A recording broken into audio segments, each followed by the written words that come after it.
नमस्कार प्रिय दर्शकों, आप देख रहे हैं ज्योतिष मंत्र।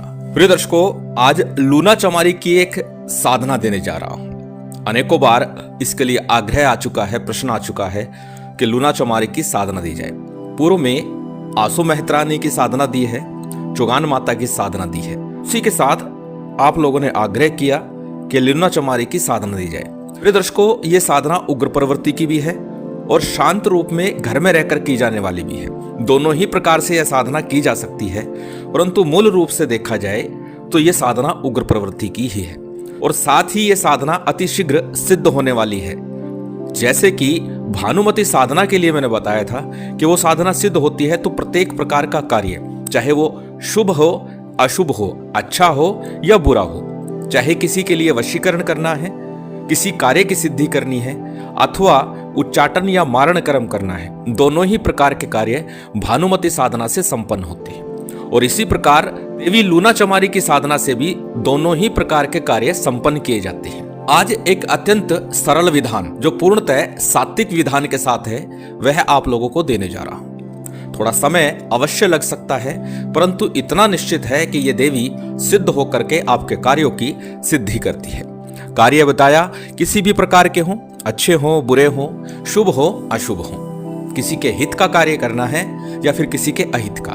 परंतु हमेशा बोलता हूं कि हमेशा जब भी कोई प्रयोग करे, साधना करे, जनहित के कार्य के लिए यदि आप करते हैं तो निश्चित ही आपका भी कल्याण होगा, अन्यथा कहीं ना कहीं आपको इसका दुष्परिणाम भुगतना पड़ता है। और ये ऐसे ही नहीं बोल रहा, अनेकों ऐसे जानकार हैं जो मेरे संपर्क में हैं, जो इस क्षेत्र में थे और उनको बहुत अधिक कष्ट में जीवन जीना पड़ा जब उनका उत्तरार्ध था, अर्थात जब वो आयु के उत्तरार्ध में थे। और साथ ही मेरे अनुभव में एक चीज और आई है कि जो व्यक्ति किसी प्रकार के दूसरों के लिए अहित के कार्य करता है, वह स्वयं भोगे या ना भोगे, संतान को कई बार बहुत अधिक भोगना पड़ जाता है। इसीलिए किसी प्रकार के अहित के लिए नहीं, केवल सबके हित के लिए कार्य करने हेतु कोई भी साधना आप करते हैं तब करें। और आज की ये साधना है, सात्विक है, घर में रहकर की जा सकती है। यह साधना भी सभी प्रकार के कार्य करने में सक्षम है, क्योंकि यहाँ पर देवी के आगमन की बात है, देवी को सिद्ध करने की बात है। परंतु पुनः आग्रह, शुभ कार्यों के लिए,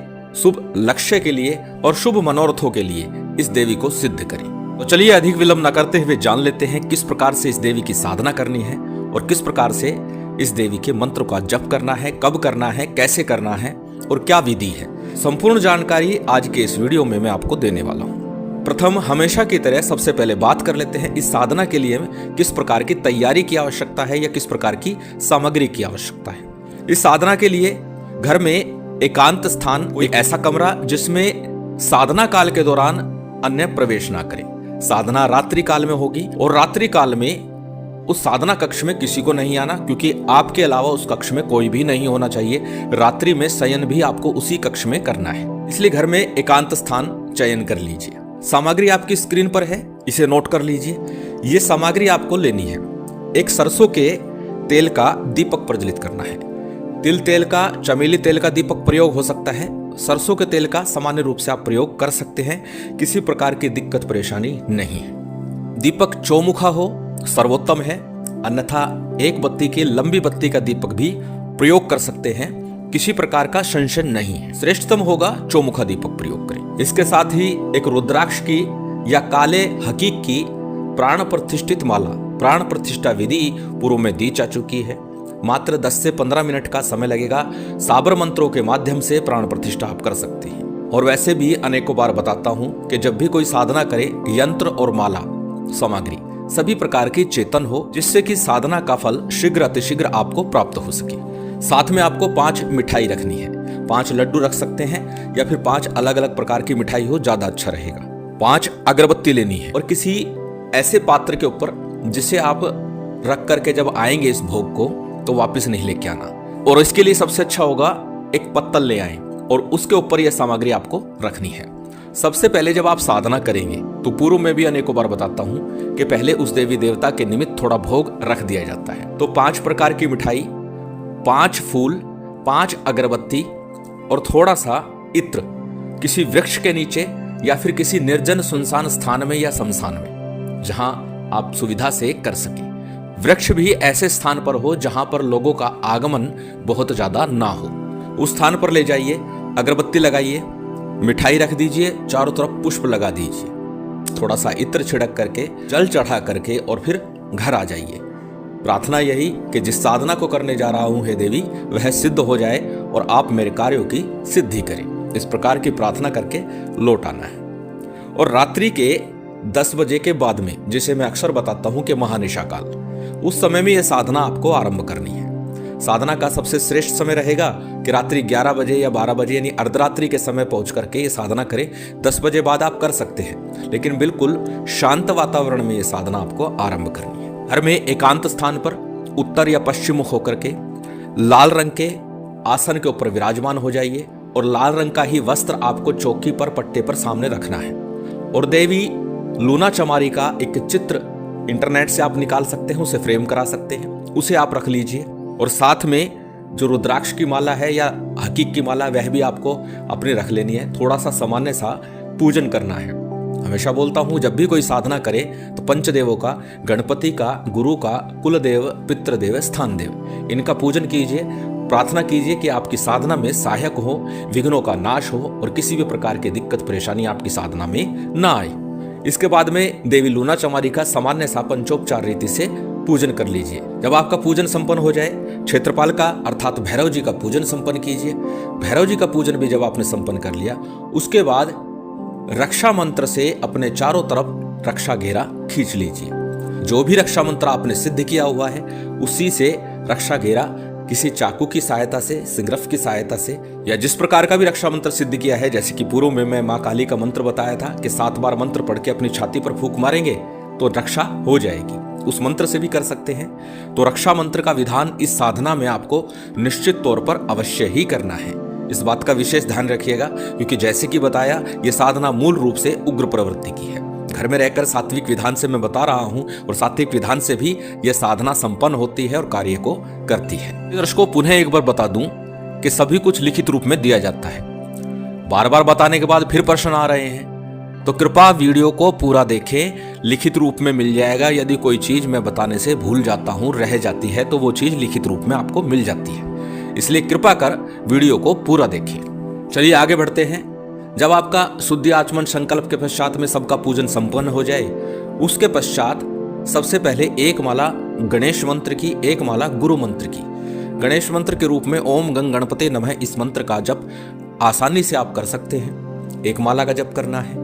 और उसके साथ ही गुरु मंत्र, यदि आपके गुरु नहीं है तो श्रेष्ठतम तो यही रहेगा, इस साधना से आप दूर रहिए। अथवा गुरु गोरक्षनाथ के इस मंत्र का ओम गुरु गोरक्षनाथाय नमः, या फिर भगवान शिव के ओम नमः शिवाय मंत्र का, या फिर हमारे गुरुदेव द्वारा दिया गया मंत्र ओम परम तत्वाय नारायणाय गुरुभ्यो नमः, इस मंत्र का जप एक माला का आप कर सकते हैं। परंतु उग्र साधनाओं के लिए मैं बार बार निवेदन करता हूं, बताता हूं कि जब तक गुरु दीक्षा नहीं ली है तो उग्र साधनाओं को करने से परहेज रखना चाहिए, उग्र साधनाओं से दूर रहना चाहिए। तो यह साधना उग्र है, गुरु यदि नहीं है तो साधना से दूर रहें। हालांकि बहुत बड़े नुकसान की आशंका नहीं है, परंतु फिर भी यदि आपके गुरु नहीं है तो चूक होने की संभावनाएं बढ़ जाती है।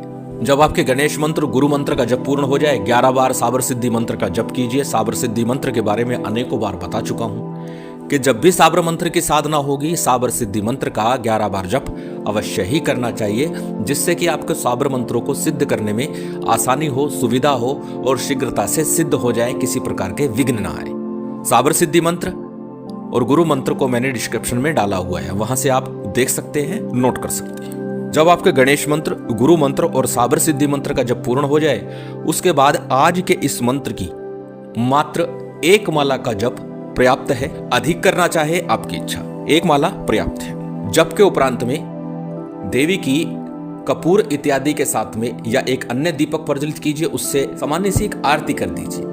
और आरती के बाद में अग्नि के ऊपर जो 5 मिठाई आपने रखी हुई है, उसमें से थोड़ी थोड़ी लेकर के 5 बार आपको भोग लगाना है। भोग लगाने के बाद में क्षमा प्रार्थना कीजिए, समर्पण कीजिए, आसन को प्रणाम कीजिए और उसके बाद साधना से उठ जाइए। ये भोग सामग्री ऐसे ही रखे रहने दीजिए। प्रातःकाल इस भोग सामग्री को किसी निर्जन स्थान पर रखाइए। जैसा कि पूर्व में बता चुका हूं, वृक्ष के नीचे भी रख सकते हैं, शमशान में भी रख सकते हैं, जहां आपको उचित लगे, जहां सुविधा से आप रख सके वहां पर इसे रखाइए। और इस प्रकार ये साधना आपकी 21 दिन लगातार चलेगी। प्रथम दिन और अंतिम दिन 5 मिठाई का भोग आपको अवश्य रखना है। अन्य दिनों में सामान्य भोग सामग्री आपकी स्क्रीन पर दिखा रहा हूं, ये नित्य प्रति आप इसे भोग में रखिए और फिर इस साधना को संपन्न कीजिए। निश्चित ही ये साधना संपन्न हो जाती है। प्रिय दर्शकों, देवी देवताओं की सिद्धियों में समय लगता है, परंतु ये जो सिद्धियां हैं, ये जो साधनाएं हैं, इनमें समय नहीं लगता। ये शीघ्रता से सिद्ध होने वाली है। कई बार ऐसा हो सकता है कि पहले प्रयास में सफल ना हो, परंतु दूसरा या तीसरा, इससे ज्यादा अधिक प्रयास करने की आवश्यकता नहीं होती है और निश्चित ही सिद्धि प्राप्त होती है। ज्यादातर तो प्रथम प्रयास में ही सिद्धि प्राप्त हो जाती है। और अनेकों बार मैं बताता हूं, सिद्धि जब प्राप्ति होती है या सिद्धि की प्राप्ति की हम कामना करते हैं तो उसमें हमारा प्रारब्ध काम करता है। और जब गुरु की आज्ञा होती है, गुरु का मार्गदर्शन होता है, गुरु की कृपा होती है, तो वह भी हमारी साधना सिद्धि में सफलता में साधक बन जाती है। इसीलिए गुरु की आवश्यकता, जब साधना विशेष करे, सिद्धि करे, तो अब निश्चित तौर पर गुरु की आवश्यकता बन जाती है। यदि कार्य सिद्धि के लिए कोई प्रयोग कर रहे हैं, किसी प्रकार से कार्यों में अड़चने आ रही हैं, विवाह की बाधा बन रही है या किसी अन्य प्रकार की बाधा आपके कार्यों में आ रही है, नौकरी है, विवाह है, संतान है, उसके लिए बिना गुरु के भी आप साधना संपन्न करते हैं तो कार्य सिद्ध हो जाता है। परंतु देवी देवताओं की सिद्धि की बात आती है तो निश्चित ही गुरु का सहयोग, गुरु का सानिध्य अनिवार्य बन जाता है। अत्यंत सरल विधान के साथ ये साधना आपको दी है। जब भी किसी कार्य को संपन्न कराना होगा इस साधना के माध्यम से, तो 5 मिठाई, लौंग इलायची का जोड़ा, 1 मीठा पान और 5 अगरबत्ती, इत्र, ये सामग्री देवी के नाम के इस मंत्र का आपको जप करना है और उसके बाद किसी वृक्ष के नीचे रख करके आ जानी है। इस प्रकार से यह साधना संपन्न होती है। चलिए अब जान लेते हैं उस विशेष खास मंत्र को। मंत्र आपकी स्क्रीन पर है, एक बार बोल करके बता देता हूं। मंत्र का स्क्रीनशॉट लेके रख लीजिएगा। मंत्र इस प्रकार है: लूना चमारी शक्ति भारी, चाल चाल मार किलकारी, इस्माइल योगी की प्यारी, कामरू देश से लाई फुलवारी, मैं बुलाऊं तू आ, नहीं आए तो हनुमान का सोटा खा, दुहाई इस्माइल योगी की, दुहाई कामरू कामाख्या की, शब्द साचा पिंड काचा, पुरो मंत्र ईश्वरो वाचा। अत्यंत सरल मंत्र है। मंत्र पहले कंठस्थ कीजिएगा और उसके बाद ही मंत्र का जप कीजिएगा। पुनः याद दिला दूं, मंत्र का पूर्ण विधान लिखित में दिया जाता है और प्रयोग किस किस प्रकार करना है वह भी लिखित में दिया गया है। महामाई की विशेष कृपा आप सभी को प्राप्त हो, यही कामना है और उम्मीद करता हूं आज की ये जानकारी, ये वीडियो आपको अच्छी लगी होगी। यदि अच्छी लगी हो तो कृपया लाइक कीजिएगा, शेयर कीजिएगा। यदि चैनल पर नए हैं तो सब्सक्राइब कर बेल आइकन बटन दबा दीजिएगा। जय माता दी, जय श्री राम।